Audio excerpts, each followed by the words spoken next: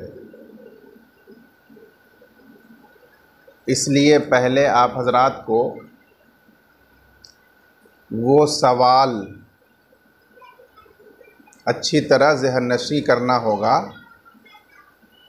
फिर उसका जवाब इबारत की रोशनी में समझना होगा। सवाल ये है कि इल्लत के दोनों औसाफ में से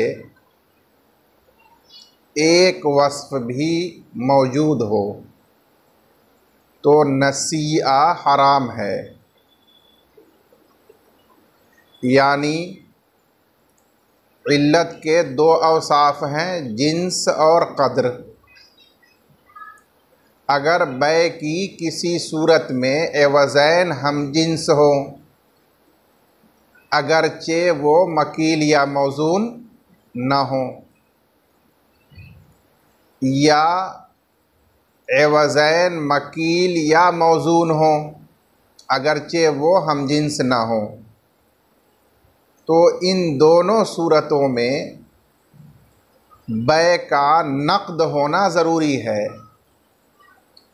अगर उधार बै की जाए, मसलन बैए सलम की जाए, तो वो रिबन नसिया होने की वजह से नाजायज़ है। ये मसला आप हज़रात ने माक़बल में पढ़ लिया है। अब सवाल ये है कि नुक़ूद यानी चांदी के दराहिम या सोने के दनानीर, ये भी मौज़ून हैं, और ज़ाफ़रान, रुई,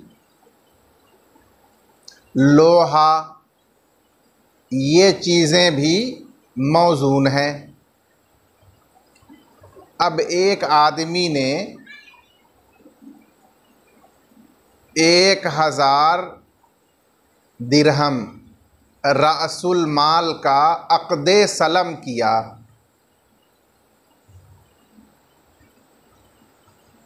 एक किलो ज़ाफ़रान में, या 1 कुंटल रुई में, या 1 कुंटल लोहे में मसलन, जिसकी सूरत ये हुई कि जो रासुल माल है 1000 दराहिम, वो उसने मजलिस में नक़द अदा कर दिए, और उसके एवज़ में जो मुसल्लम फ़ीह मुक़र्रर हुआ 1 किलो ज़ाफ़रान या 1 कुंटल रुई या 1 कुंटल लोहा, वो मुअज्जल हुआ 1 माह तक कि फ़लाँ तारीख़ को ये मुसल्लम फ़ीह अदा किया जाएगा। ये हो गया अक़्द सलम। तो अहनाफ के नज़दीक भी ये अक़्द सलम जायज़ है। नुक़ूद का अक़्द सलम करना ज़ाफ़रान, लोहा या रुई में, ये अहनाफ के नज़दीक जायज़ है। हालांकि इसमें दोनों एवज़ मौज़ून है, तो वज़न का वस्फ़, क़द्र का वस्फ़ एवज़ैन में पाया गया, तो नसिया इसमें यानी सलम इसमें नाजायज़ होना चाहिए था। हालांकि ये आप हज़रात के नज़दीक जायज़ है। तो सवाल यही है कि ये क्यों जायज़ है।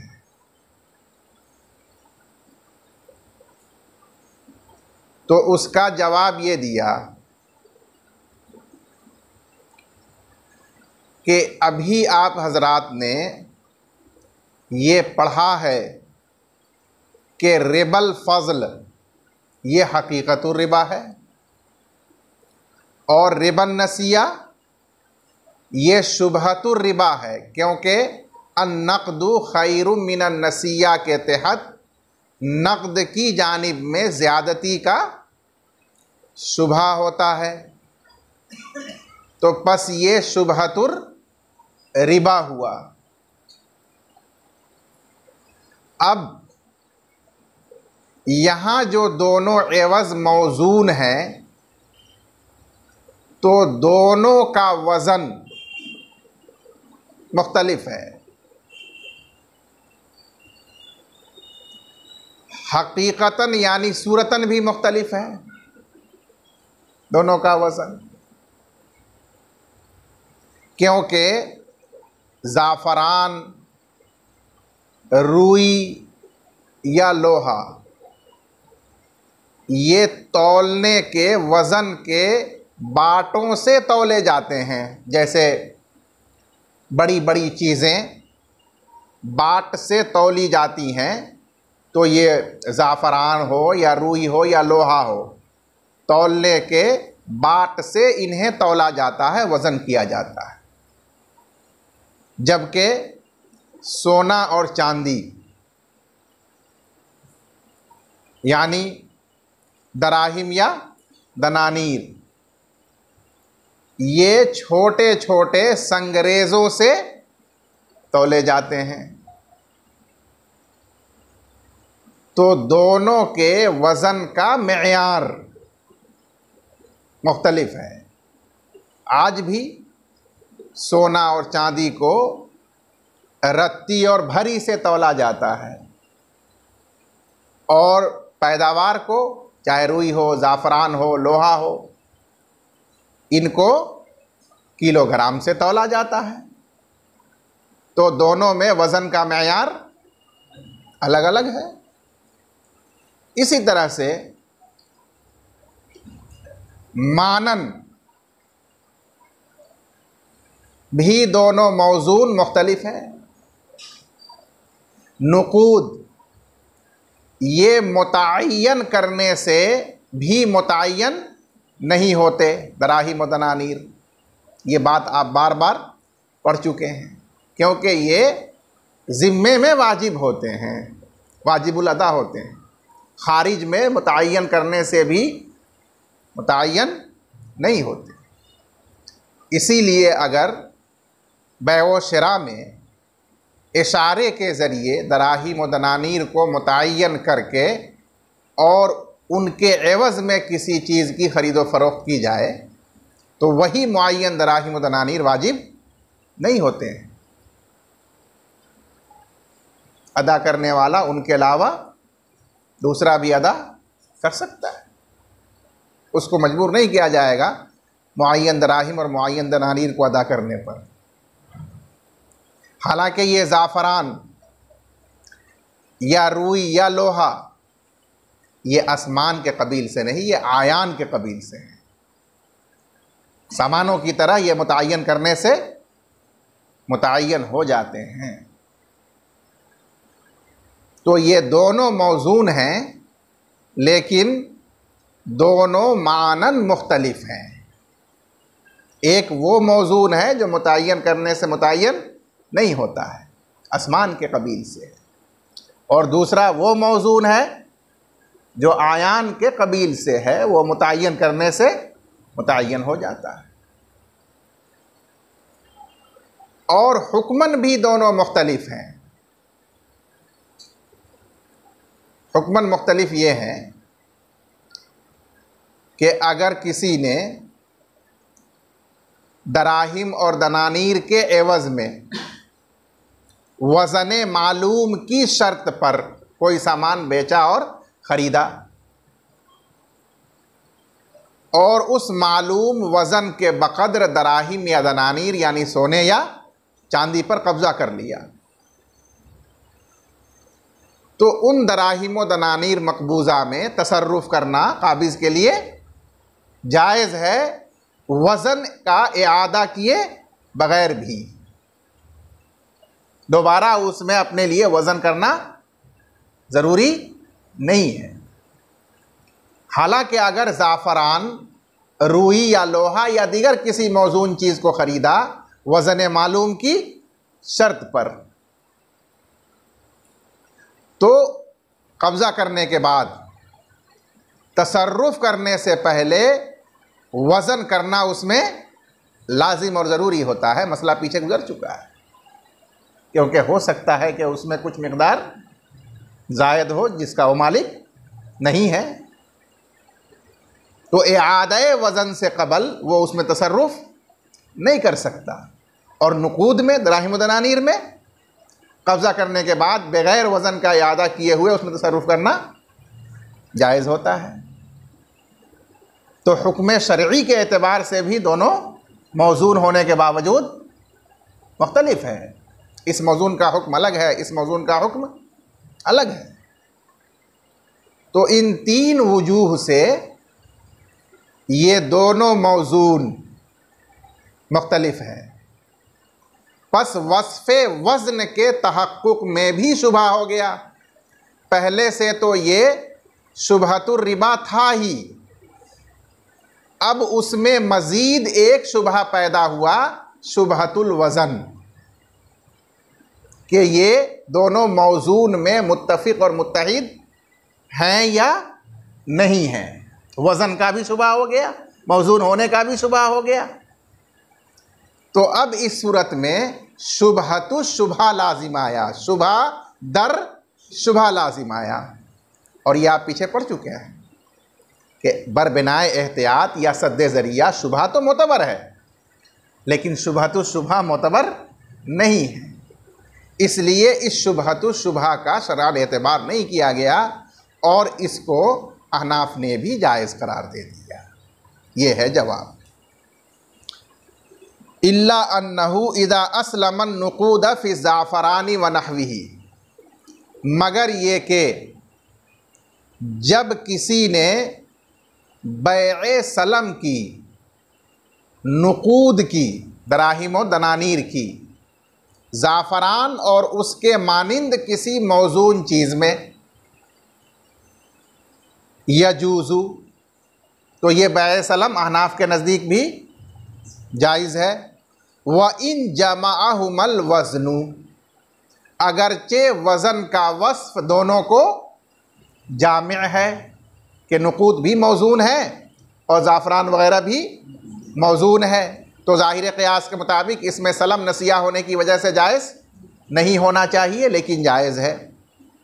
लिअन्नहुमा ला यत्तफ़िक़ानि फ़ी सिफ़तिल वज़नी, इसलिए कि ये दोनों मौजून सिफ़त वज़न में बाहम मुत्तफ़िक़ नहीं हैं, एकसां नहीं हैं। अब उसकी दलील, फ़इन्न ज़ाफ़राना यूज़नु बिल अमनाई, क्योंकि ज़ाफ़रान का वज़न किया जाता है सेरों से, आज के ज़माने में किलो ग्राम से, और वो मबी है, वह हुआ मुस्मनुन, और वो आयने मबी है जो मुतय्यन करने से मुतय्यन हो जाता है। हालांकि नुकूद का वज़न किया जाता है संग रेज़ों से, छोटे छोटे बाटों से, और वो समन है जो मुतय्यन करने से मुतय्यन नहीं होता है। और अगर नुकूद के एवज़ में कुछ बेचा, समन बनाकर नुकूद को, मुआज़नतन, वज़न मालूम की शर्त पर कि ये 10 ग्राम सोना या 10 ग्राम चांदी है, इसके एवज़ में मैंने फ़लाँ सामान बेचा, व क़बज़हा, और उन नुकूद पर यानी सोने चांदियों पर कब्ज़ा कर लिया, सहत तसर्रुफ़ु फ़ीहा क़ब्ल अल-वज़न, क़ब्ल इआदतिल वज़न।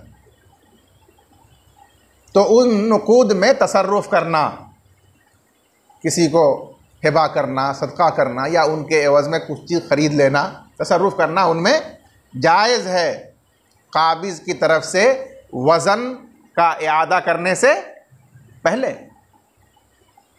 वफ़ी ज़ाफ़रानी व अशबाहिही ला यजूज़, और ज़ाफ़रान और उसके मानिंद दूसरी मौज़ून चीज़ों में अगर वज़न मालूम की शर्त पर उनको ख़रीदा है तो बग़ैर इआदा वज़न के उनमें तसर्रुफ़ करना जायज़ नहीं होता है। फ़इज़ा इख्तलफ़ा फ़ीही ऐ फ़िल वज़नी सूरतन व मानन व हुक्मन, पस ये एवज़ैन जब वज़न में मुख्तलिफ हुए, सूरत के एतबार से भी कि दोनों का मेयार तौलने का अलग अलग है, माना के एतबार से भी कि एक समन है और एक आयन है, और हुक्म शरई के एतबार से भी कि एक का हुक्म अलग है एक का हुक्म अलग है। लफ़ व नश्र मुरत्तब के तौर पर तीनों को ज़िक्र किया है। तो लम यजमाहुमल क़द्रु मिन कुल्ल वजहिन, तो इन दोनों को क़द्र यानी वज़न पूरे तौर पर जामे नहीं हुई, बल्कि इसमें वस्फ़े वज़न के अंदर शुबा हो गया, एहतमाल हो गया। फ़तंज़िलु शुबहतु फ़ीही इला शुबहति शुबहा ऐ फ़ी हाज़ल बै, बस इस बै सलम में शुबहतुर रिबा उतर आएगा शुबहतुश शुबहा की जानिब। अब ये शुबहा के अंदर शुबहा हुआ, वही गैर मोतबरातिन, और ये शुबहा का शुबहा मोतबर नहीं है शरअन, यानी वो वाजिबुल इज्तिनाब नहीं है। इस वजह से फ़ुक़हा ने इसको जायज़ करार दिया। और रहा मसला नसिया का, जहाँ वज़न मिन कुल्ल वजहिन हो मुत्तहिद दोनों वज़न में, तो वहाँ सिर्फ शुबहतुर रिबा है, वो मोतबर है, सद्दन लिज़रिया, वो वाजिबुल इज्तिनाब करार दिया गया, इसलिए उसको ममनू किया गया। ये फ़र्क की वजह बयान फरमाई जी।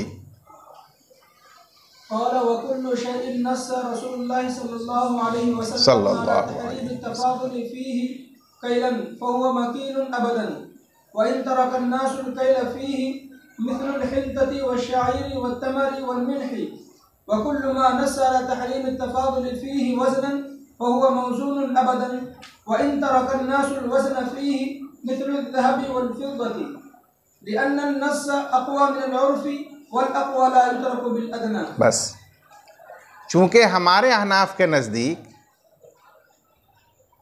रिबा की इल्लत का एक जुज़ क़द्र है, यानी कैल या वज़न। तो अब सवाल पैदा होता है कि कौन सी चीज़ कैली होगी और कौन सी चीज़ वज़नी करार दी जाएगी। तो उसके बारे में यहाँ बयान किया गया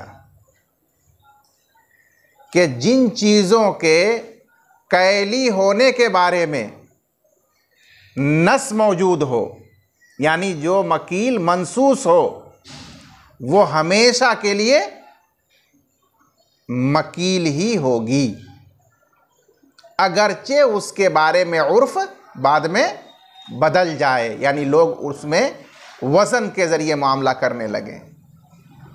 लेकिन जब वो मनसूस है मकीली, तो शरअन वो हमेशा मकीली ही रहेगी। जैसे अनाज, ये जो नस में वारिद है, गेहूँ है या जौ है, नमक है, खजूर है, ये चारों मकीली हैं, मनसूस। तो अब ये हमेशा मकीली ही रहेंगी। हालांकि हमारे ज़माने में ये सब के सब मौजून हो चुकी हैं, लेकिन उस उर्फ़ के बदलने का एतबार नहीं होगा नस के मुकाबले में। और जो चीज़ मनसूस हो, मौजून, नस में वारिद हो कि ये मौजून है, जैसे सोना और चांदी, दराहिम और दनानीर, तो हमेशा वो मौजून ही रहेगी। बाद में वो मादूद हो जाए, मसलन जैसे दराहिम और दनानीर ये मादूद हो गए, 1 2 3 गिनती होने लगी उसकी, तो इस उर्फ़ के बदलने से वो मौजून नहीं बदलेगा, मौजून ही रहेगा। और दलील यही है कि नस के मुकाबले में उर्फ़ मोतबर नहीं है, हुज्जत नहीं है।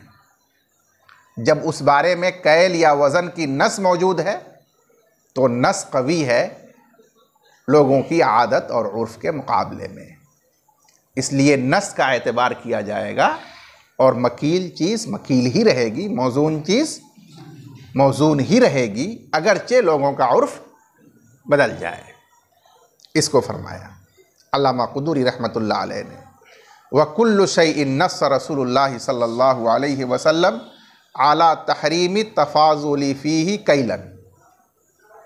और हर वो चीज़ जिसके बारे में रसूलुल्लाह सल्लल्लाहु अलैहि वसल्लम ने सराहत फरमा दी कमी बेशी की, हुर्मत की, कैल के एतबार से, तो वो हमेशा मकील है, अगरचे लोगों ने उसमें कैल छोड़ दिया हो और मसलन वज़न को इख्तियार कर लिया हो, जैसे गेहूँ, जौ, खजूर और नमक।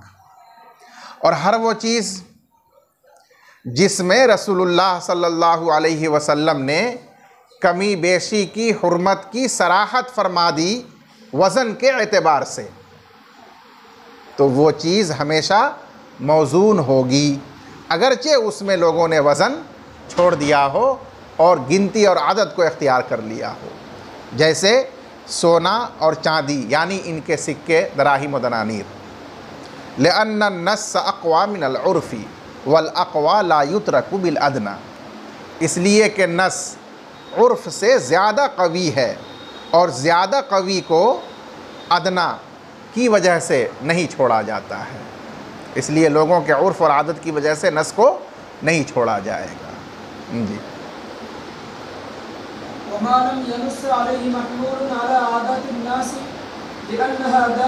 बस अब एक तीसरी सूरत है कि बाज़ चीज़ें ऐसी हैं जिनके बारे में नस वारिद नहीं हुई, हाँ हुज़ूर सल्लल्लाहु अलैहि वसल्लम ने उनके मकील या मौजून होने की वजाहत और सराहत नहीं फरमाई, तो वो मकील है या मौजून है। तो आपने फरमाया कि अब लोगों के उर्फ़ का एतबार किया जाएगा, क्योंकि जब नस मौजूद ना हो तो उर्फ़ और आदत भी शरई दलील और हुज्जत है।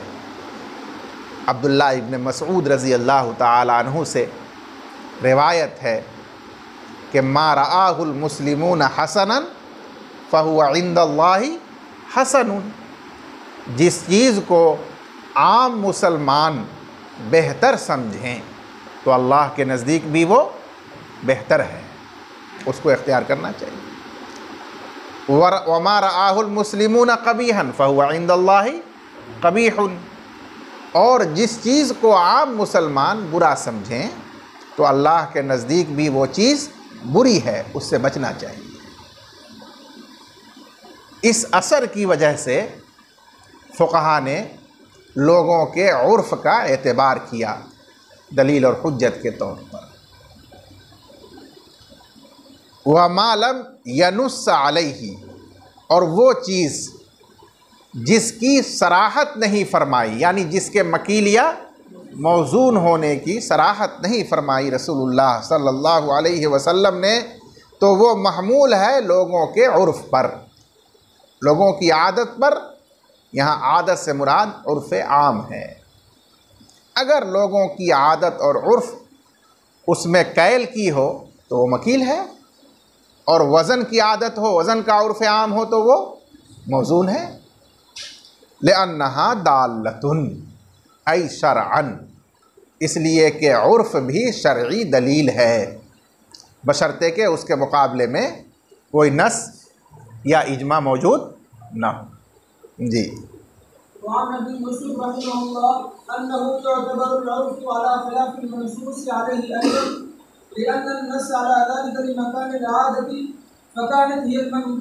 मंजूरा कानत की ये खबर है। जब ज़मीर फ़स्ल आए दरमियान में तो वो ज़मीर फ़स्ल जुमले के अंदर ज़ायद हुआ करती है, लिहाजा उसका माक़बल और माबाद जुमला जिस तरह पहले मरबूत था उसी तरह से उस ज़मीर के आने के बाद भी मरबूत होगा, और वो सिर्फ़ इसलिए लाई जाती है ताकि फ़स्ल हो जाए मुब्तदा ख़बर में और इल्तिबास मौसूफ सिफ़त का न रहे। तो इसीलिए उसके बाद जो ख़बर आ रही है मंसूब, वो अपने हाल पर मंसूब ही रहेगी। लिहाजा इसको पढ़ना चाहिए फ़कानत हियल मंजूर इलैहा। जी। इलैहा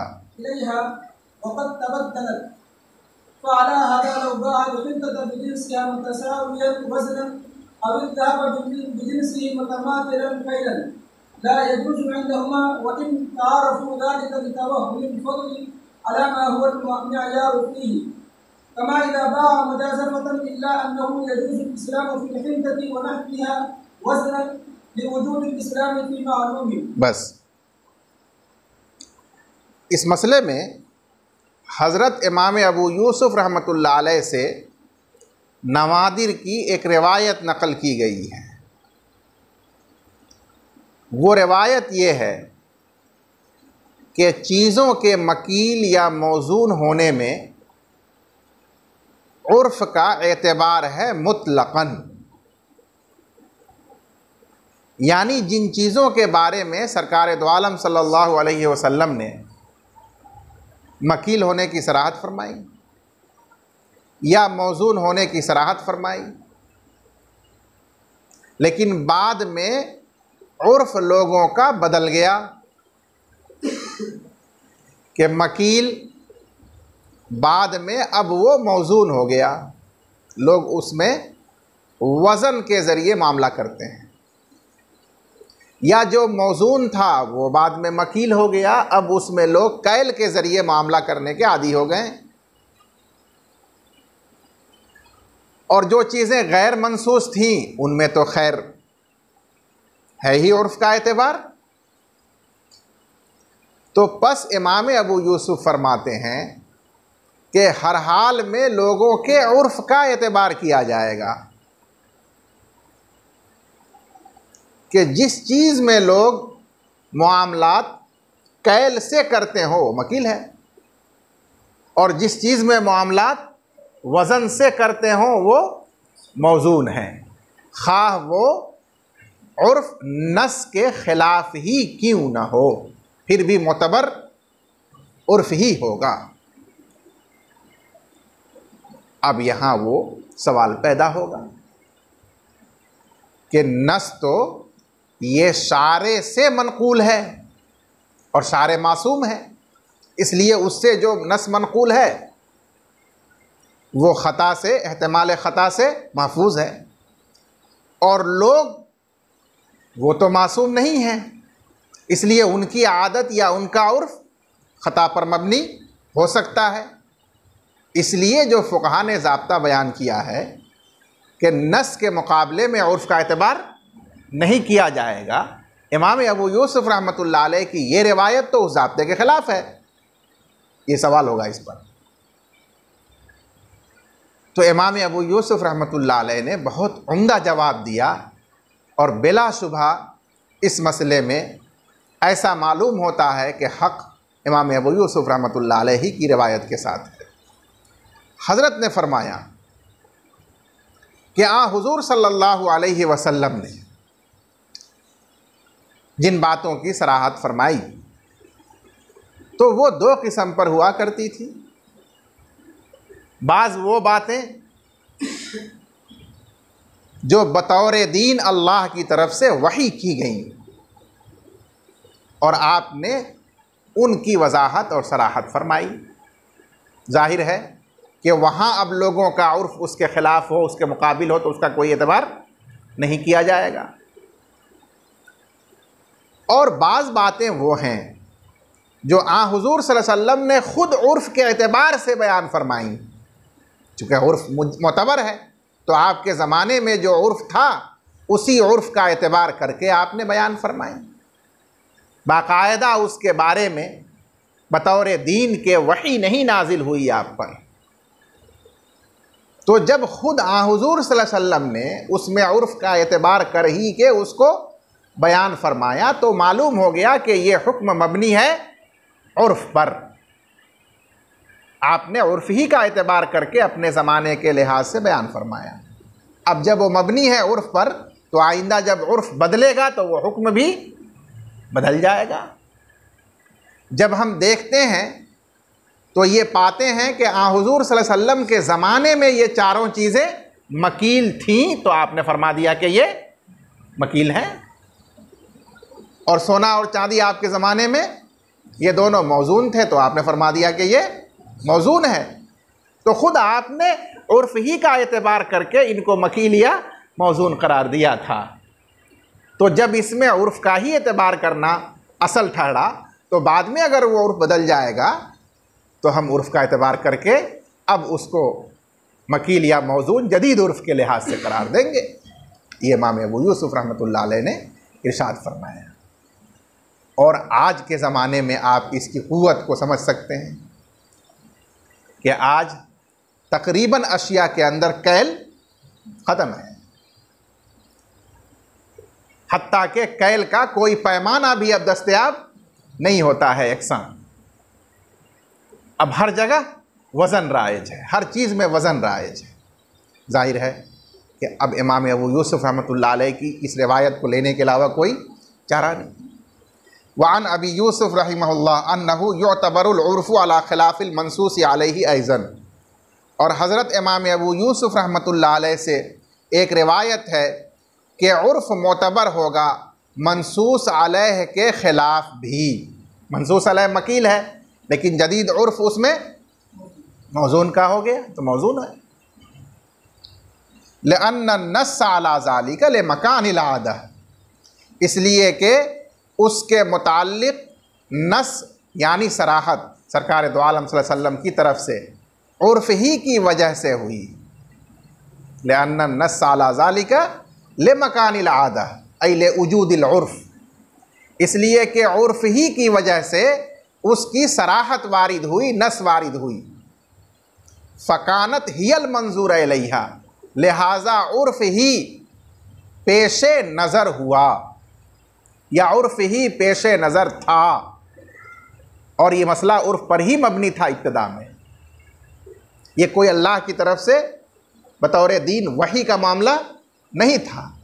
इसलिए वक़त तबद्दलत, आदत लोगों की, उर्फ़ लोगों का बदल गया तो वह हुक्म भी अब बदल जाएगा। ये कोई नस की मुखालफत नहीं है। उर्फ़ नस के मुकाबले में मोतबर कहाँ नहीं होता, जहाँ वो नस बतौर वही अल्लाह की तरफ से बाकायदा हुक्म दिया गया, आपने उर्फ़ का एतबार करके ना फरमाया हो। तो अब उस नस के मुकाबले में अगर लोगों का उर्फ़ है, लोगों की आदत है, तो यकीनन उसका एतबार नहीं होगा, इसलिए कि वह अल्लाह की वही है और ये इंसानों का उर्फ़ है।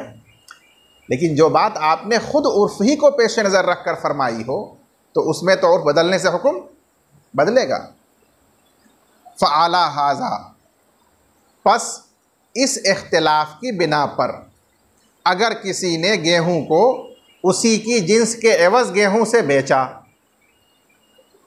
मुतसावियन वज़नन, तौल में बराबरी के साथ, तौल कर 1 कुंटल इधर गेहूँ और उसके मुकाबिल में 1 कुंटल गेहूं। किसी नाप से, कैल से नाप कर बराबर सराबर नहीं किया गया,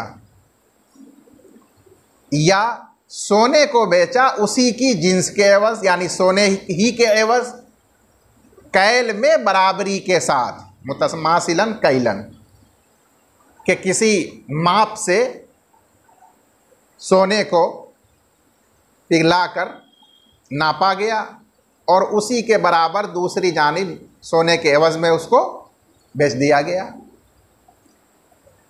तो तरफैन के नज़दीक दोनों सूरतों में बै जायज़ नहीं होगी। इसलिए कि पहली सूरत में कैल में बराबरी करना ज़रूरी था और वो कैल में बराबरी नहीं की जा सकी, और दूसरी सूरत में वज़न में बराबरी करना ज़रूरी था और वज़न में बराबरी नहीं की जा सकी, इसलिए वो बै जायज़ नहीं होगी तरफ़ैन के नज़दीक।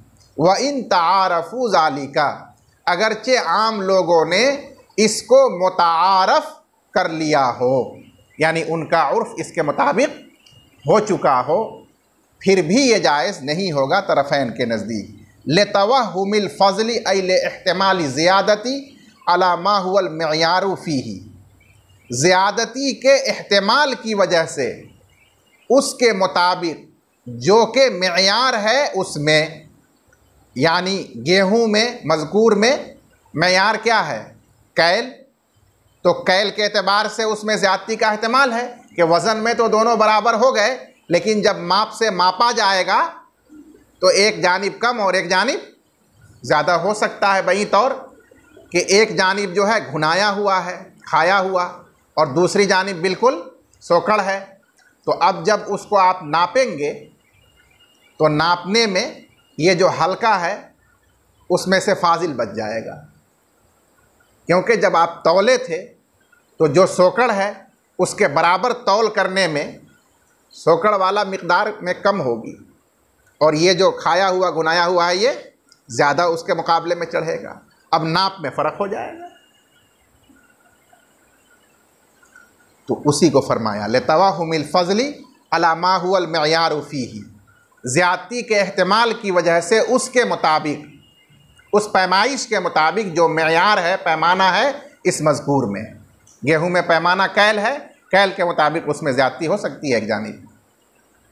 और जिस तरह हकीकत ज़्यादती ममनू है, आप पढ़ चुके हैं कि एहतिमाल भी हो ज़्यादती का, जैसा कि बग़ैर कैल वज़न के अंदाज़े से तखमीने से बेच दिया कि इस ढेर को मैंने बेचा उसी की जिन्स के दूसरे ढेर के एवज़ में, तो आप पीछे पढ़ चुके हैं कि एहतिमाल रिबा की वजह से जायज़ नहीं है। तो उसी तरह एहतिमाल रिबा की वजह से इस सूरत में भी जायज़ नहीं होगा। कमा इज़ा बा मुजाज़फ़तन, जैसा कि जब गेहूं को गेहूं के एवज़ ही में मुजाज़फ़तन यानी बिला कैलो वज़न के अंदाज़े से बेच दिया हो, तो कमी बेशी के एहतिमाल की वजह से, रिबा के एहतिमाल की वजह से जायज़ नहीं होता। इसी तरह ये भी जायज़ नहीं होगा।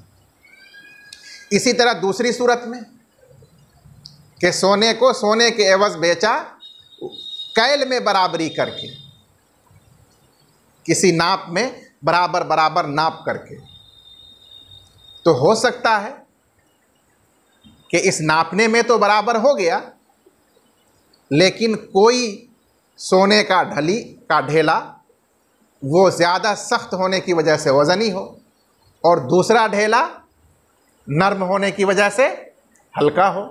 तो इस तरह आपने नापा तो बराबर तो हो गया, लेकिन जब तौलेंगे तो जो सख्त ढेला होगा वो भारी पड़ेगा, और उसी बराबर नाप का जो हल्का वाला ढेला होगा वो हल्का पड़ेगा कि नहीं पड़ेगा, तो वज़न में फ़र्क हो सकता है। इस वजह से वो जायज़ नहीं होगा। जाहिर है कि लिक्विड बनाए बगैर आप कैसे नापेंगे सोने को, चांदी को? लिक्विड बनाए बगैर आप नापेंगे तो तखलखुल होगा ना उसके अंदर। मसलन आप टुकड़ों को नापेंगे, दराहिम व दनानीर को नापेंगे, तो उसमें तखलखुल का एहतिमाल है। हाँ, अगर वो बराबर सिक्के की शक्ल में ढला हुआ हो, जैसे हमारे ज़माने के सिक्के ढले हुए होते हैं, तो उसको आप अगर बिल्कुल तह के साथ सही से रख के नापें तो नापा जा सकता है। लेकिन उसमें भी वो सवाल बहरहाल रहेगा कि वो ढलाई तो लिक्विड ही की हुई है, तो कोई मादा हल्का हो, कोई मादा वज़नी और भारी हो, तो आप नाप के बराबर कर देंगे, लेकिन वज़न में फ़र्क का एहतमाल बाकी रहेगा। तो जहाँ वज़न मोतबर है वहाँ वज़न से बराबरी करना ज़रूरी था, वो नहीं पाया गया, इसलिए जायज़ नहीं है।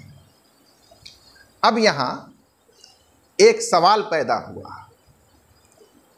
वो सवाल पैदा ये हुआ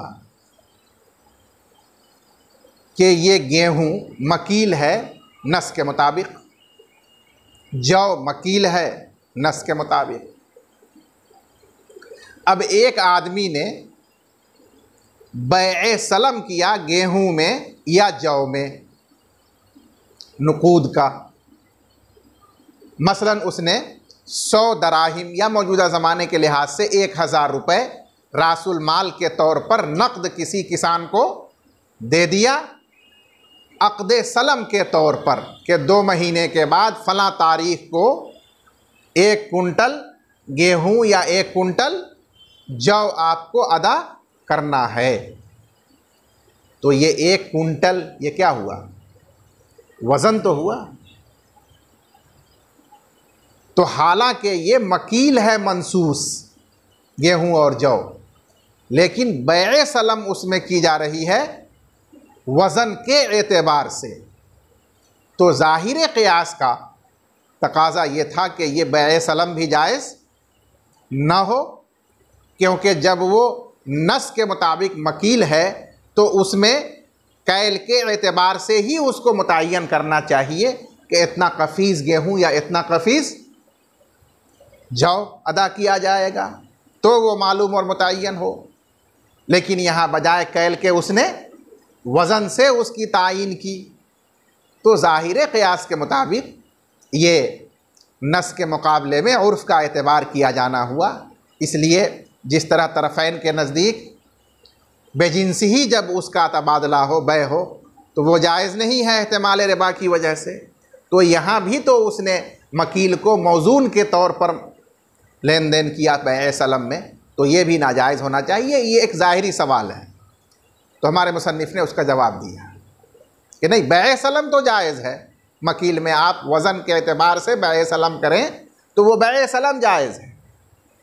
इसलिए कि बैए सलम के जायज़ होने की शर्त यह है कि मबी मालूम हो, ताकि बाद में लेन देन के वक्त कोई झगड़ा न पेश आए। और ये मकील जिस तरह कैल बयान कर देने से वो मालूम हो जाएगा, उसी तरह से उसका वज़न बयान कर देने से भी वो मुअय्यन और मालूम हो जाएगा। अगर कैल बयान किया हो तो सुभान अल्लाह, मकील मालूम जो भी हो उतना वो अदा करेगा, ये कबूल करेगा। और अगर उसकी मिक़दार मुतय्यन करने के लिए कोई मखसूस वज़न बयान किया हो, जैसे 1 क्विंटल बयान किया हो, तो उससे भी उसकी मिक़दार मुतय्यन और मालूम हो जाएगी। वो 1 कुंटल तौल करके उसको अदा करेगा और ये कबूल करेगा, कोई निज़ा पेश नहीं आएगा। तो जवाज़े सलम की शर्त है मुस्लिम फ़ी का मालूम और मुअय्यन होना। वो कैल से भी मालूम और मुअय्यन हो जाता है और वज़न से भी मालूम और मुअय्यन हो जाता है, इसलिए शर्त पाई गई, बेजायज़ हो जाएगी। बरखिलाफ़ इस सूरत के जिसमें रिबा लाज़िम आ रहा है, उसमें सिर्फ मालूम होना काफ़ी नहीं है, बल्कि दोनों का बराबर होना ज़रूरी है उस पैमाइश और मेयार से जो उसमें शरान मोतबर है। तो जो मकील है मनसूस, उसमें कैल के एतबार से बराबरी मोतबर है, तो कैल के एतबार से बराबरी होनी चाहिए। वज़न के एतबार से बराबरी करने की सूरत में हो सकता है कि कैल के एतबार से कम बेश हो जाए, इसलिए उसको नाजायज़ करार दिया गया। और जहाँ वज़न के लिहाज से बराबरी ज़रूरी है तो वज़न ही के लिहाज से बराबरी करना चाहिए था। अब वहाँ कैल के एतबार से बराबरी किया तो एहतमाल है कि वो वज़न के लिहाज से कम बेश हो जाए, इस वजह से एहतमाल रिबा की वजह से उसको नाजायज़ करार दिया। इल्ला अन्नहु यजूज़ुल इस्लामु फ़िल हिंतति व नहविहा वज़नन लिवुजूदिल इस्लामी फ़ी मालूमिन। यहाँ इस्लाम से मुराद दीन इस्लाम नहीं है। आम तौर पर इधर ही ज़हन जाता है कि इस्लाम के माना मुसलमान होना, इस्लाम कबूल करना, नहीं। यहाँ इससे मुराद है बैए सलम करना। किताबुल बुयू में असलमा आएगा या इस्लाम आएगा या युस्लिमु आएगा, तो उसके माने इस्लाम कबूल करना, मुसलमान होना नहीं, उसके माने बैए सलम करना। मगर ये कि बैए सलम करना जायज़ है गेहूं और उसके मानिंद मकील चीज़ों में वज़न के एतबार से, क्योंकि शय मालूम में बैए सलम करना पाया गया। तो जो जवाज़ सलम की शर्त है कि मुस्लिम फ़ीह मालूम हो, वो शर्त मुतहक़्क़क़ हो गई, इसलिए उसमें बैए सलम जायज़ है। वल्लाहु आलम।